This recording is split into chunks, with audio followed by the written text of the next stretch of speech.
Great. Hi, everyone. Thank you so much for joining us. I see people are coming in.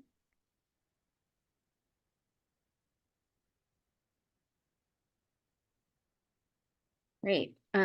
So as people filter in, I'll just do some introductions. Thank you again for joining us today. My name is Rohini Singh, and I'm the director of the School Justice Project at Advocates for Children of New York.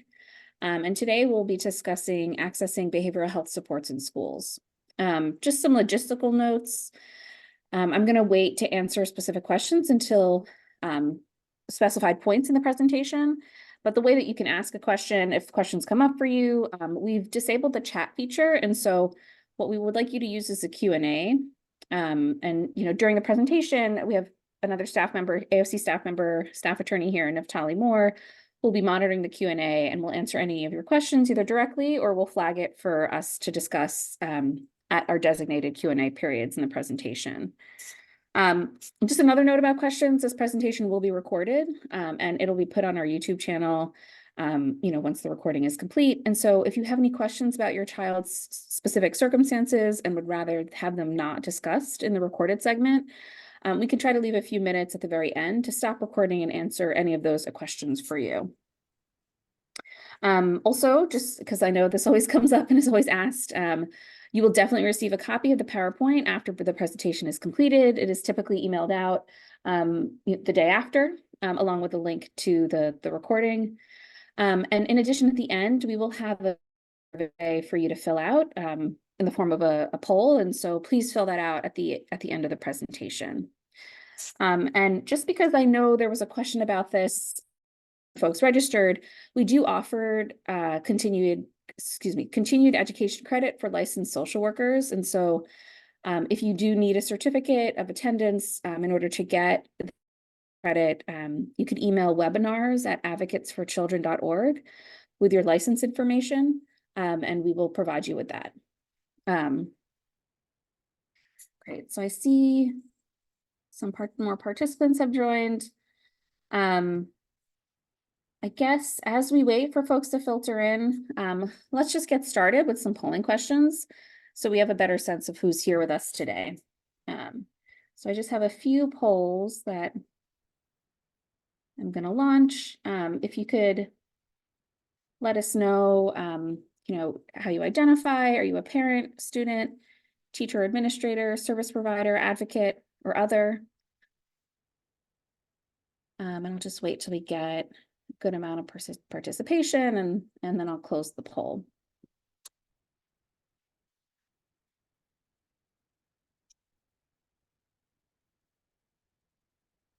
For those that just joined, welcome. We're just launching a few polling questions just so that we know who's in the space with us today.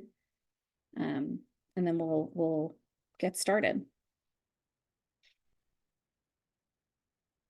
And again, just to reiterate for those that just joined, if you have any questions at all during the presentation, I will pause, to answer questions in the middle of the presentation. But there's also this Q&A feature that if you click on Q&A, you'll be able to type in any questions that you might have and, we can answer them as we go. Great. Okay. So yeah, it looks like we have a good group of parents, teachers, service providers, advocates, and other. I will end that poll. I can. And then the next poll I have is related to federal disability categories.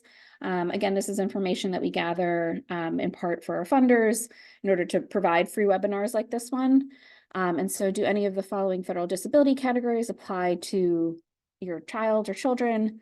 And please select all that apply.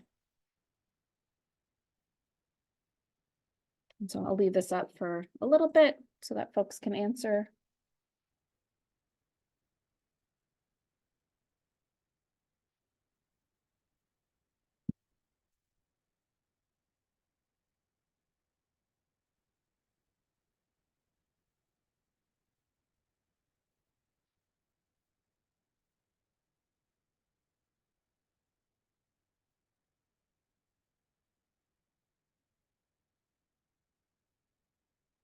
All right, it looks like most folks have answered here.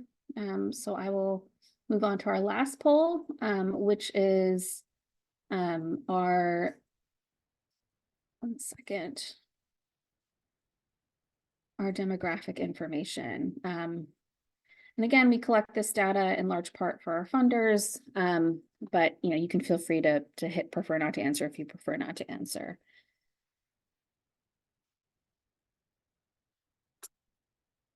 And so I'll wait a few minutes.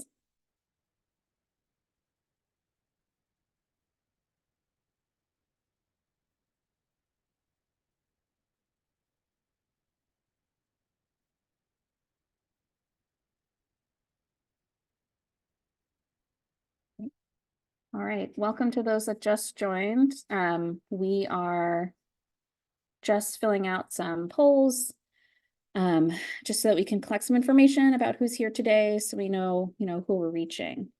And then we will get started. And I'll reiterate again, and I'm sorry that I'm repeating this for the third time, but I just see a few folks just joined. We have disabled the chat feature, and so if you have questions during the presentation, please use the Q&A feature to write in any questions you might have, and we will pause in the middle of the presentation to answer any questions that you might have, or either me or Naftali, my colleague here, will answer them in the actual Q&A feature. Great. All right, well, thank you everyone who participated in the polls. Like I mentioned at the end, we will have one additional poll, which is our feedback survey, so you can let us know how we did today. But again, thank you for joining us. My name is Rohini Singh, and I'm here to talk today about accessing behavioral health supports in schools. As I mentioned, please use the Q&A feature, and everyone will get a copy of the presentation at the end, as well as a link to the recording. And I guess, Naftali, do you want to introduce yourself real quick? Yes, my name is Naftali Moore. I am a staff attorney here. Thank you everyone for joining. Great. So let's get started. So today we'll be discussing how to access behavioral health supports in schools. And my goal today is really to share some information about supports available to all students, supports available for students with disabilities, some tips and strategies when advocating for behavioral supports, and some problem solving if you're encountering issues to get support. I know some folks submitted questions that were a little bit outside of our topic area today. And so if you're here and you have a specific question, please put it in the Q&A and we can answer it or try to direct you to other resources. I should note, we are not clinicians, we are lawyers. And so most of what we're saying is focused on how to, tips on how to advocate and what your rights are in this process. We do have some slides at the end that talk a little bit about best practices and things that we know have worked for our clients. But really, this is about how to push the Department of Education, how to push schools to really provide as much support as your child is entitled to. So first, what is Advocates for Children? So we are an independent agency that protects the education rights of all New York City students. We have a number of different services and serve a number of different students through our different projects. Naftali and I are part of the School Justice Project, where we work with young people who are facing multiple suspensions, court-involved youth, students that are somewhere along the school to prison pipeline. But AFC just generally has a lot of services. The main service is that we have a citywide education helpline. The number is on the screen. We're open Monday through Thursday, 10 a.m. to 4 p.m. And any parent, educator, student can call and get advice on an education-related issue. We also have a number of guides and resources, including a guide, that really summarizes a lot of what we'll discuss here today on how to access behavior supports in schools. And so I encourage you to look on our website to take a look at that and distribute it to any families you might be working with, because it contains a lot of the information we'll go over here today. We also do workshops and trainings like this webinar here today. If you work at a particular school and you want, an individual training for your school, you can email workshops@advocatesforchildren.org and request a training for your particular, for parents in your school. And then the bulk of our services are free legal services for low-income families. And so we represent students in due process proceedings to get special education supports and services in schools. So first, let's turn to discussing the need for social emotional supports in schools and sort of the definitions of social emotional and behavior supports. As I mentioned before, it's important to note that Naftali and I are not clinicians. We are attorneys, but we, most of our clients are struggling behaviorally, social emotionally in schools. And so what we're doing is really trying to advocate for more services and supports. So this might seem like potentially an obvious question for folks that are here today, but it's important for us to reiterate and to frame the discussion to talk about why this is so important. So it's really crucial because as we've seen in our work, and as I'm sure a lot of you have seen with either your children or students you're working with, unmet social, emotional, and mental health needs can have an impact on learning. And so our emotional and social well-being affects how we think, how we feel and act. It helps determine how we handle stress, how we relate to others, and how we make healthy choices. And these are all necessary skills for life. And so they're also necessary skills for schools to be teaching children and for students to be learning when they're in school. Student social, emotional, and mental wellness is correlated with an increase in grades, attendance, self-esteem, overall child health, and a decrease in absenteeism and emergency room use for mental health services. In addition, as you may have been following the news, there's currently a youth mental health crisis occurring in the United States. And this is important now, in this sort of post-COVID era, with our young people to make sure that, schools are a place where they're not only learning, but they're learning social skills and emotional behavioral regulation skills in order to succeed. And so we as a society and many individuals in schools and classrooms have also experienced significant individual and collective trauma these past few years. And for those that aren't aware, might be less familiar, trauma results from an event, a series of events, or a set of circumstances that is experienced by an individual or community, and it can be physically or emotionally harmful or threatening, and has lasting adverse effects on the individual and or community's functioning and physical, social, and emotional well-being. And so trauma can impact the way that we respond to future events, and it's important to keep that in mind as we discuss behavior supports and how to advocate for them for our students. So again, it's important to note that, a response might be hard to control. And then also that other, parents, other school community members, not just students, can feel triggered and have experienced significant trauma these past few years. And so, as I mentioned before we go any further, I want to ground us in our current reality. We know this from our lived experience, but it's important to not acknowledge as we start that our children are experiencing separation from support systems, disruption from routines, increased rates of depression and anxiety, and compounded grief and trauma from COVID-19 and all of the world's events. And so now more than ever, we have to continue to prioritize mental health supports and acknowledge and respond to unique mental health and social emotional needs that young people have. We have seen that the DOE has been talking a lot more about mental health, mental wellness, social emotional supports, which is great. And so the focus of this presentation really is, how can we make sure that that support is actually reaching our young people and the students that we're working with? So again, we want to make sure that we give this context because it's important when you're advocating for more supports for your child, especially in an environment, in a school environment, that we're able to articulate why and how stress and trauma impacts learning. And so stress and trauma and unmet mental health and behavioral health needs negatively impact a student's chance of school success.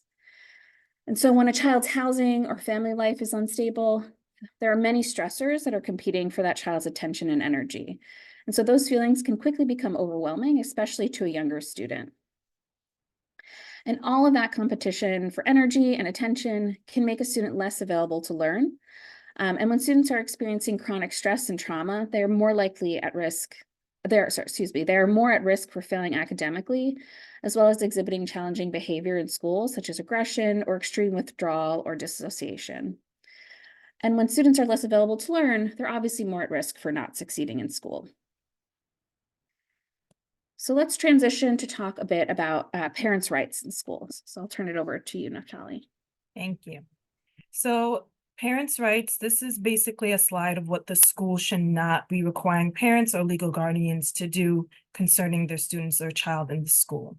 So the school should not ask a parent to come to the school to pick up a child, should not repeatedly ask for the child to be picked up early during the school day, or ask for you to actually remain in the classroom with a child because of their behavior. It is inappropriate of the school to call every day. I know a lot of parents and legal guardians are dealing with this, but it is very inappropriate. And also, a school is not allowed to exclude your child from an after-school activity or field trips because of their behavior. This does happen, unfortunately, but it should not be occurring. The school should not also hold your child back because of the child's behavior. A child can be held back if they're not performing at the academic level for the next grade level, but it should not be because of just a behavior problem. The school should not repeatedly complain to you. Again, I know a lot of parents and legal guardians do receive a lot of calls, that get emails from school where it's just repeated complaints about the child's behavior, but the school should really be working to find some type of solution to help address that behavior. And the school should not repeatedly suspend your child. This is a very important topic.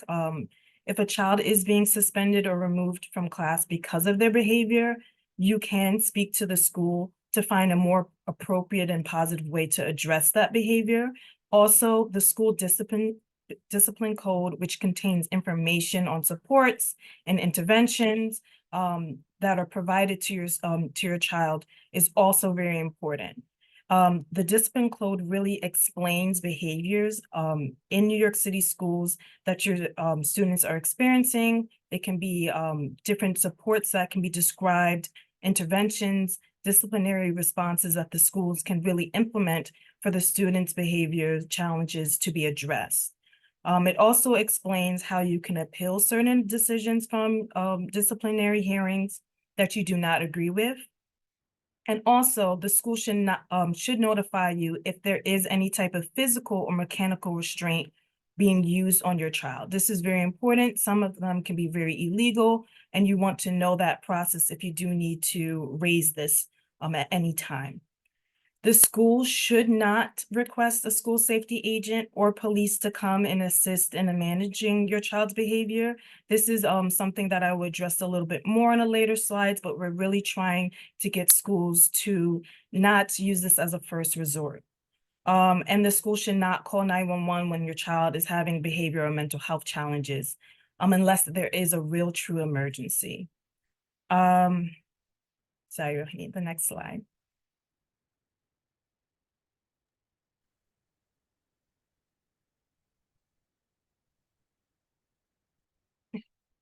So these are some school-based supports that can be potentially available to all students, whether or not they have an IEP.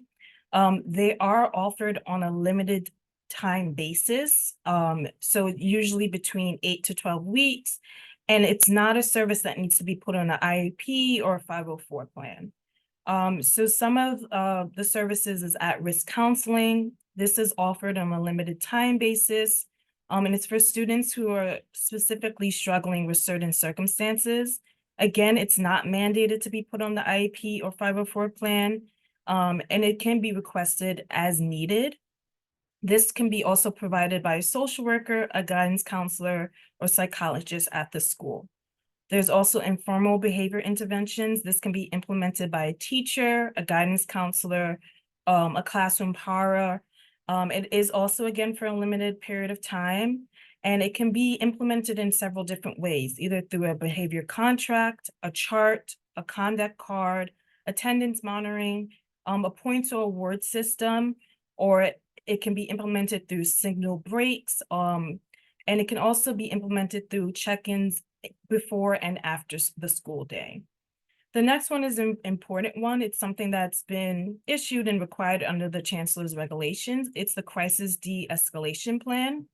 And it states that each school must have a crisis de-escalation team that develops a plan each year that one includes strategies for de-escalating behavior crises, identify locations in the school building where students in crisis may be safely isolated from others, identifies other school staff trained in de-escalation techniques, identifies in-school and community resources available to the school and parents, and also describes how crisis de-escalation and response protocols are communicated to school staff. So this is an important one because the crisis de-escalation plan is really put in place to prevent schools from calling 911, EMS, and to reduce NYPD or school safety agents responding to a student facing a crisis, which can be even more traumatizing for the student and families. For families that we work with in particular, if they do have a crisis, if the school has a crisis de-escalation plan in place, we try to figure out if it was followed and how to get it followed next time. The next one is a school-based mental health services.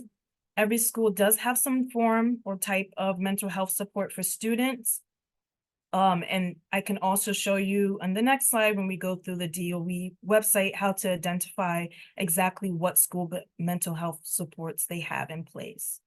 The next one is temporary housing communities. So they're temporary housing community coordinators or single shepherd success mentors who help students who are living in shelters or temporary housing. These coordinators do not provide mental health services, but they can offer social emotional support to students, particularly focusing on attendance and school engagement. So this is just some additional school-based mental supports. The services listed here are programs listed on the DOE's website. They are limited and not available in every school. So like the school response team is only available in 28 schools. It's very limited based on the school because some of them are just being rolled through. Some are just like pilot programs that are just starting. So it's really important to go to the DOE website, type in the school and the address and see what available resources or services the school has to offer. So again, the website to go to that I was referring to is schoolsearch.schools.nyc. And each school has a particular website listed, and you can search and you can see exactly what services is being offered on the DOE website. So you would go, once you type in the name or the address of the school, you would see the mental health and wellness tab. You can click on that, and then it would expand and it will show you exactly what the school offers at that site. Again, this is just kind of how it looks when it's expanded, showing exactly what is being offered. And then you can go from there. You can reach out to the school and get connected to those services or resources. Some may be in the community, some may actually be in-house in the school. And you can actually reach out and see what can help address some of your behaviors that your child is experiencing. Great. Thanks, Naftali. And so these are all of the services that Naftali just mentioned are available to all students, so not just students with IEPs. So we're sort of going through all the services that are available to everyone, and then we'll focus a little bit more on students with disabilities and students that have IEPs. So Naftali mentioned earlier, we want to make sure that folks are aware of the New York City Discipline Code, are aware of the different supports that are listed within the Discipline Code. Because again, this applies to all students, and within the discipline code, it really talks a lot about how the DOE embraces what's called progressive discipline. And so the discipline code, as it was revised in 2019, really takes a new approach to discipline. And it makes it clear that the DOE should be embracing progressive discipline, which seeks to correct student behavior through counseling and other school-based interventions, such as restorative practices, and counseling, peer mentoring, things like that. So again, we just point this out to say it's really important to hold the DOE accountable here, use its own language to your advantage, to your young person's advantage when you're advocating for services and supports. Because often what we see is that, when students are really struggling, they're often met with suspension and often met with school discipline instead of with, more additional supports and learning. Um, so something I mentioned, something that's also listed within the discipline code is potentially trying to advocate for the use of restorative justice practices, which is an intervention that replaces punishment and focuses on repairing relationships. And so there are different types of restorative practices. There's collaborative negotiation, circle processes, peer mediation, conflict resolution. These are all sort of just buzzwords, but the reality is that instead of blaming someone, a restorative approach really asks what happened, who was harmed, and what needs to be done to make things right. And so again, this is something you can advocate for with your young person if they're having conflict with other students, conflict with teachers or school staff. It is referenced in the discipline code as an intervention that schools can be using before they discipline a child. And so it's something that you can try to advocate for and push for using the language, as we mentioned, in the discipline code. In addition, the DOE has taken this focus on social emotional learning in schools and a focus on building community and resilience. And so all staff should be trauma responsive educational practices trained or TREP trained. There are different activities, different supports, depending on school, depending on the student's age or grade. Every school should have some sort of partnership with a community-based mental health provider. As mentioned by Naftali, every school should have some sort of connection to mental health services of the community. And the way that you would find that out is by, again, going on their website to determine, what's listed on that mental health and wellness tab. Or you can reach out to the parent coordinator, a school social worker, the principal, to try to make sure that, your child is getting supports. And I'm going to pause for a second to see if anyone has any questions. I don't see anything in the Q&A. I did see, so someone put in our chat here, can these plans also be applied to charter schools? So if you're referring to the crisis de-escalation plans, unfortunately, those are under the chancellor's regulations, and so they do not apply to charter schools. But there are certainly students in charter schools have rights when it comes to behavior supports, specifically, for the students with disabilities, then, the protections under the IDEA would be the protections that they would be entitled to. Great. And then if you do have questions, again, feel free to put them into the Q&A and we can either answer them when we pause for questions, or I could just answer them as we go. So I will turn now to Naftali, who will talk a bit about supports for students with disabilities. Okay. So the remainder of the slides really are geared towards students with IEPs. And I would just focus on the behavior supports that you can request for your child if they are experiencing behavioral challenges so that they can remain in the school environment. Just a couple of things that I do want to note. A child may require a new school environment or more appropriate school placement depending on the individual needs that are presented. And if you feel that your child's school is unable to support, the behaviors that are being exhibited, I would encourage you to watch some of our other videos on our YouTube channel regarding to that particularly, and also to go on our websites. There's guides, there's rights when it comes to advocating for a change in placement. There's also different options for placements when it comes to students with behavior needs. And I'm sorry, there's limited options for placements when it comes to students with behavior needs. And I'm not sure if some parents and guardians have experienced that, but they usually would like to refer students to either specialized schools district or something called like D75 school, District 75 schools. And sometimes these placements can be appropriate, sometimes it's not.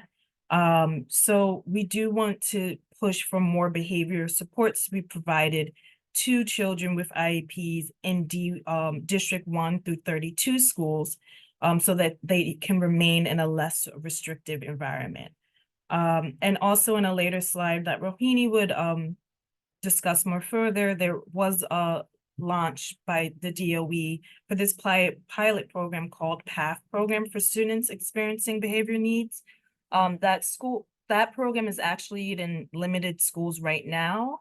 And Rohini can go more in depth about that, but there's different options that we would like for parents and legal guardians to push for so that their child can remain in that school setting and just have additional supports.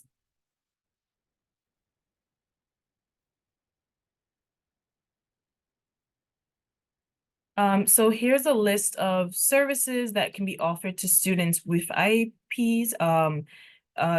Just to know, under the IDA, a behavior that is showing up that is a manifestation of a student's disability must be met with certain supports and services in place that can be put in the IEP. It can be put on something called BIP, which is the Behavior Intervention Plan.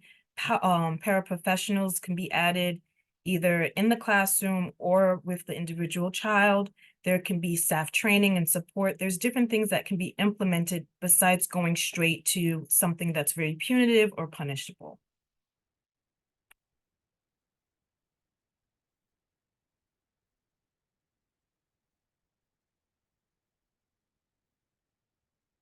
So these are just some of the supports that can be added to IEPs. And this is what you can ask for from the school in order to get some better supports for your students' needs. So you can request certain assistive technology, sensory items, weighted vest, paraprofessional support, a behavior intervention plan, which I will go more in detail. You can also ask the school to observe your child, your student, at different times in the day and offer, to partner with the school by collecting some of this information on your own. And then you can also share information by working together with the school to discuss different interventions and strategies to create a plan that best meets your child. You can also bring in support from the community, like if your child is going to a therapist or a counselor outside of the school, you can actually bring that information so that the school can be more well-informed on how to address certain behaviors or how to provide more additional supports and services. And if your school has like a clinicianal team where they're receiving therapy or medication management, from the school or an outside provider, you can connect them again with these people that can really provide more additional support and figuring out what type of interventions might work best. Let's say next slide, Rohini. So I would say this slide is more important. I wouldn't say it's the most important, but dealing with children with IEPs that are exhibiting behavior problems that have not been addressed, I would say this is one of the most important slides to really focus on. So this slide talks about the functional behavior assessment. And this is just a process of determining why a student is engaging in certain behaviors that are impeding their learning and how the student's behavior relates to the environment. So what will happen with functional behavior assessment? The student will be observed in different settings and times throughout the school day and over a multiple amount of days to see exactly how their behavior can be addressed. So first, the student must be observed in a behavior in order to figure out what the problem is, what is the cause, and what type of environment is actually triggering these behaviors. So the person who's observing has to document when the behavior occurs, what happens before, during, and after the behavior, and really have this record because this is what they were used in their assessment to create something later on called the behavior intervention plan. So it's really important to know that note that under the IDA, if the behavior is a manifestation of the student's disability, the school must do this functional behavior assessment in order to also put in place a behavior intervention plan. If the student already has a behavior intervention plan, then they must consider either modifying it if it's not really addressing that behavior that's being exhibited. If it is not a manifestation, You can consider doing the functional behavior assessment and later doing the behavior intervention plan. But a parent can request one in writing if there is a manifestation determination hearing and if it is necessary.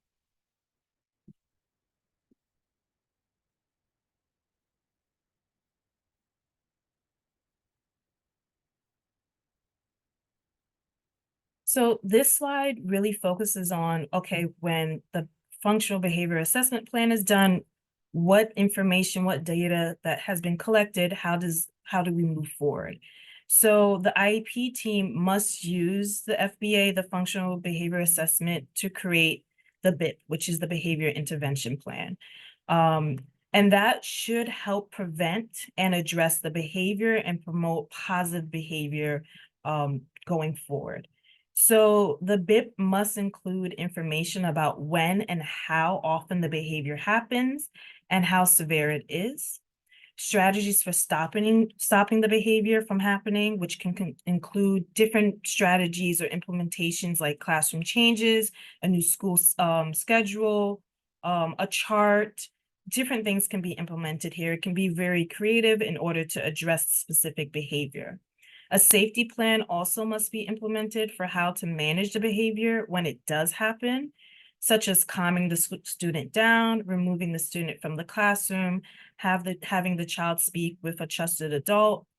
Also, it can identify specific school staff that your child trusts who can be designated to work to support your child when they're having a crisis or when a behavior is being exhibited. And then also a schedule to just mark progress and set future meetings so that you can remain up to date on how well the BIP is actually working and if it needs to be modified.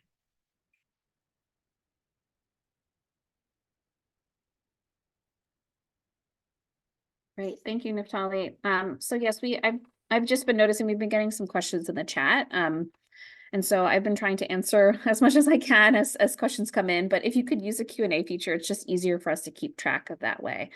But we did have a question about some of the specialized programs that the DOE has for students, either on the autism spectrum or students that have behavioral challenges. And so I'm going to talk a little bit about the DOE's PATH pilot program, as well as Horizon and NEST, and some of the other options that are available for students with disabilities that might need some more specialized support. And so, Naftali mentioned this earlier in the presentation, the DOE's PATH pilot program are for students who are at risk or who have an emotional disability classification. And it's for younger students, and it provides intensive behavioral and social emotional supports for them. And the idea is that these are students that would maybe normally be referred for a District 75 setting, either in kindergarten or first grade, but instead, are capable and are able to remain in a District 1 through 32 school, but just need additional behavior supports. Right now, again, it's only in a limited number of districts and specific kindergarten classes. And the recommendation for this program would be made at a Turning 5 IEP meeting. And so the way you would access this is by asking about this at a your child's Turning 5 IEP meeting, or to email pathprogram@schools.nyc.gov for more information. In addition to the PATH program, there are programs for students on the autism spectrum, for autistic students.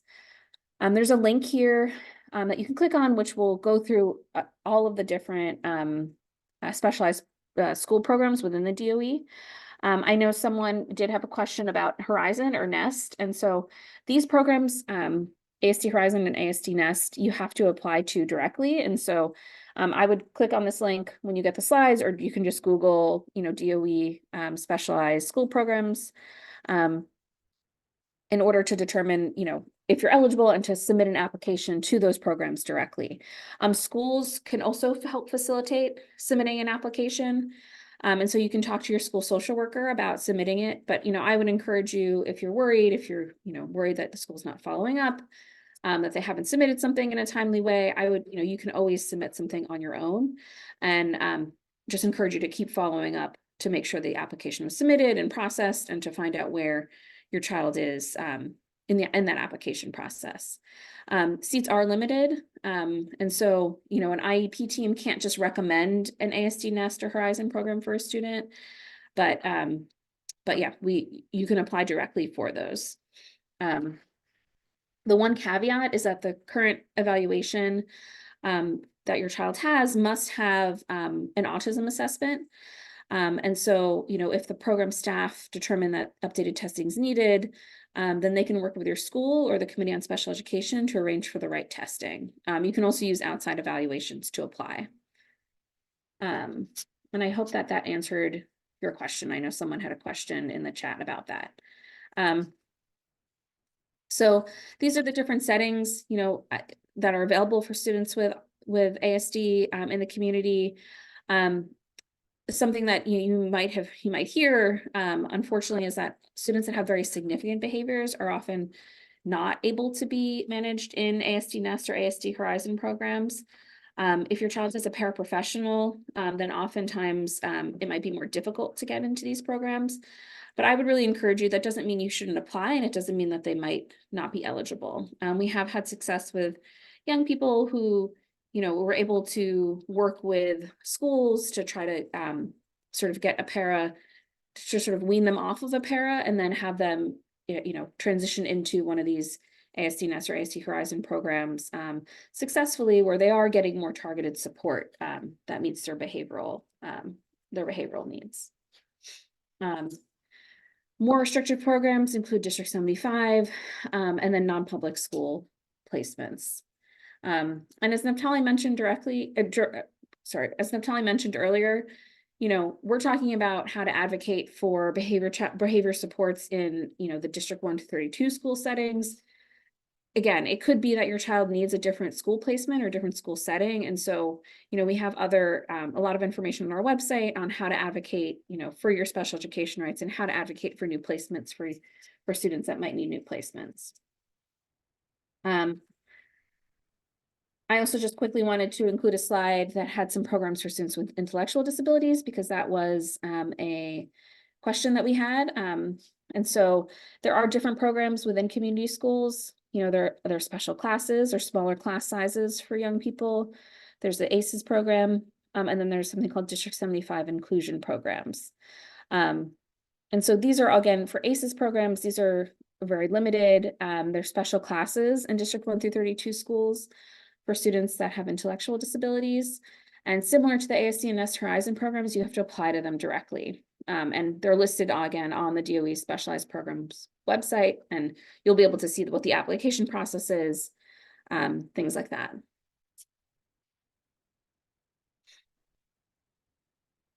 Right. And then just to talk through some different programs or options for students with emotional disabilities. And excuse me, there's a typo on the slide, which we will correct. In community schools, with more behavior supports, there's just general education classrooms, there are ICT classrooms, special classes. Students can have or can be with or without an FBA or BIP or a one-to-one paraprofessional, and there's District 75 inclusion. And then there are more restricted settings.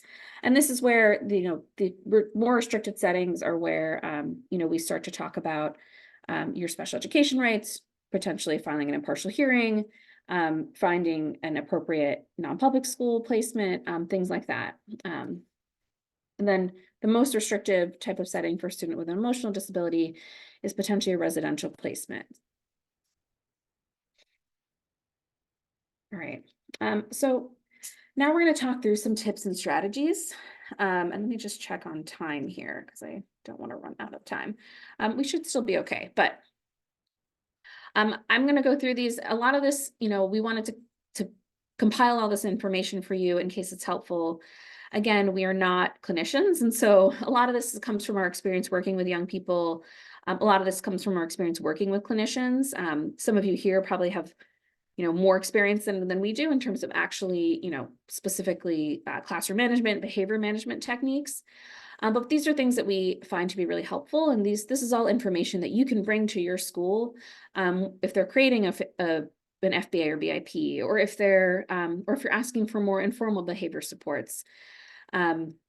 to try to make sure that what they're doing is actually, it will be effective for the young person that you're working with or your child. So some general behavior management tips: setting clear, consistent, and reasonable expectations, providing choices, being flexible, taking the path of least resistance, and being kind to yourself is something that's important to remember, and to validate your child and yourself. So validation, communicating that thoughts, feelings, and behaviors make sense given your child's current circumstances. And again, validation doesn't mean agreement, but can be really helpful just to acknowledge, that you can understand, what your child is experiencing or feeling. Next, we just have some behavior management tools. And again, these are all tips that can be used if a child is, either in school or at home. And it can be incorporated within an IEP, or if your child doesn't have an IEP and you're just trying to seek behavior support from a school, can be included in those informal behavior interventions or informal behavior plans that Naftali mentioned in the beginning. So using a visual daily schedule, cognitive breaks between tasks, movement breaks, using verbal and visual cues for directions and staying on task, use of a behavioral contract, behavior chart, consistent use of positive and reinforcement, daily teacher feedback, and to the student and parent. This is, again, something that you could always ask for. A lot of schools use either Class Dojo or different, programs to communicate with parents. And so, you can set up a system that works for you and works for the school to provide, so you know what's happening in school every day and how your child is responding to some of these behavior interventions. So the next few slides, we have just some specific strategies that we've compiled, again, through our work with clinicians for students, that have different types of needs. And so here are some strategies for students with language difficulties. Again, there's some repetition here because a lot of these strategies can be applicable for many different needs, but specifically for language difficulties, use of a visual schedule, using a timer or visual countdown system, using first then statements, and offering choices in a visual format. For children with attentional difficulties, creating a simple list of instructions, using praise, creating a reward system, using consequences effectively, and establishing structure can be really helpful. For children with low frustration tolerance, asking them to complete tasks one at a time, beginning with less complex tasks, with fewer components, returning to mastery or tasks that the child can successfully complete, offering choices, and providing scaffolding, encouragement, and praise. Some strategies for highly active children. So movement and motor breaks are key. Use of fidgets that are small and silent, setting clear rules and expectations for behavior. Some strategies for children with anxiety, using coping and calming strategies. So listening to music on headphones, deep breathing, or watching a preferred video clip. Promoting the use of active, positive coping strategies through modeling, co-participation, and discussion. Engaging in exercise or physical activity, and offering choices. So I hope that, those slides give you some idea of things that you can advocate for, again, either within an IEP or potentially informally with a school if your child is experiencing some challenges and has, specific types of needs. So let's transition now and talk about problem solving, which I imagine, for folks here that have been trying everything, and I know there was a question in the chat, about someone whose child is struggling with behaviors and is being kept in the office all day with their paraprofessional, not learning. What can you do? So who should you reach out to in the DOE? So our first tip is to always start with the school, talking to the parent coordinator, the principal, the school-based support team, or the school psychologist, and trying to figure out what's actually happening with your child, what supports they're providing, what, if any, additional supports they could provide. These are the people that you would go to request, the FBA BIP that Naftali mentioned, if your child has an IEP or you think they need an IEP, or really any of the other supports that we talked about. If you are struggling with the school, if the school is not responsive, if the school is just saying, we've done everything we can, then the next step is to go to the superintendent's office. Within the superintendent's office, we have the family support coordinator, there are some behavior specialists, directors of student services, and the administrators of special education. And so, you know, we encourage you to reach out to these folks. The way you get the superintendent's office information is if you go back to the slides. And yes, I do see a question here. We will be submitting, or we will be distributing the slides after the presentation. But if you go back to the section on you know, how to look at mental health supports, you'll see that you'll also be able to find all of the superintendent's information on your school's DOE website. And so you can contact the family support coordinator through that the information that you find on their school's website. If that is not working, and again, if either you're not getting a response or you know, the response is not appropriate, then we would recommend that you escalate to DOE Central in the Office of Special Education. And you can email specialeducationatschools@nyc.gov or to call this number below to see if someone from Central is going to be able to step in and assist you you know, with resolving the situation and getting more supports for your child. Again, I would really recommend, you know, for your individual situation, you can always call our helpline and our education specialist can walk you through what your options are. And then also look at our guides and resources where, again, we have a lot of information on your special education rights, how to advocate for a new placement, how to advocate for new evaluations, to really try to figure out what's going on with your child and you know, what kind of supports they need. So when to call AFC, if the school is saying that they won't recommend any new behavior supports, if they're not willing to work with you, you know, that is obviously a red flag. You know, we would encourage you to reach out to us. If the school says it can't consider any changes to an IEP until evaluations are conducted, again, we had mentioned, you know, there are supports that are available to students that don't have IEPs, and so they should be able to provide something without having to wait, you know, the 60 school days to go through the evaluation process. If your child is removed from class, suspended from school, or otherwise disciplined, again, that is something that you can reach out to us for. And if the school is calling 911 when a child's behavior is not a true emergency. Again, these are all reasons to call our helpline and see if, you know, we can help you troubleshoot, give you more information, or if you could be assigned an attorney to assist you further. I will pause for a second. It looks like we don't have anything in the Q&A. Let me see if there's anything in the chat. I don't see anything now. We will hang on for the next 7 minutes, but in the meantime, if you could all fill out the feedback survey that I'm about to launch before you log off, that would be great. And we can wait to see if anybody has any questions.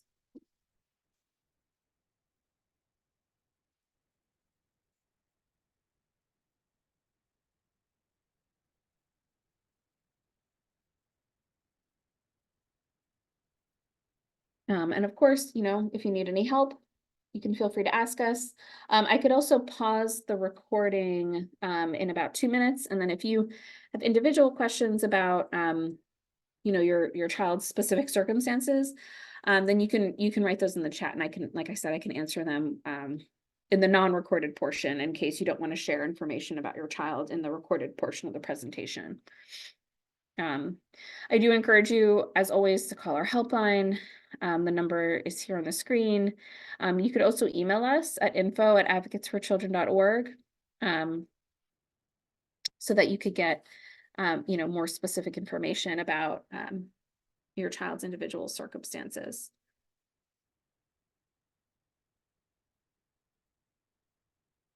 Great. Thank you everyone for joining. I hope this information was helpful. Again, it is often difficult. You know, we try to provide advocacy tips and advice. It is difficult to address everything, and your child's circumstances are probably unique and very individualized. And so these are just tips that hopefully apply to you. If not, again, please call our helpline or reach out to us and we can try to provide you with more support. Right. All right, so I will stop the recorded portion now.